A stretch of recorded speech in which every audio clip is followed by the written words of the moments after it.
করতেন। ডিবি হারুন তার প্রভাব ও ক্ষমতা ব্যবহার করে উভয় ধরনের অভিনেত্রীকেই তার জালে ফেলার চেষ্টা করতেন, তবে শবনম বুবলিকে তিনি প্রভাবিত করতে পারেননি।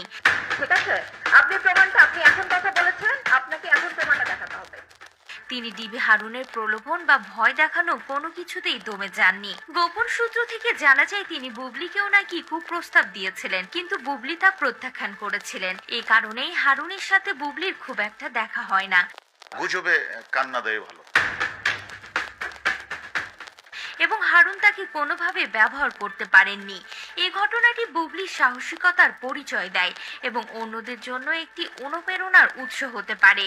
বুবলি মিডিয়ার সামনে বেশ শান্ত এবং সুচিন্তিত ভাবে কথা বলেন, তাই তাকে প্রভাবিত করার জন্য শক্তিশালী কিছু প্রয়োজন, কিন্তু যে কোনো পরিস্থিতিতে নিজেকে সামলে নিতে পারেন এবং তার কথাবার্তায় পরিণত মনোভাব প্রকাশ পায়। অভিনেতার বিরুদ্ধে কিন্তু আমাদের ভয়েস রেজ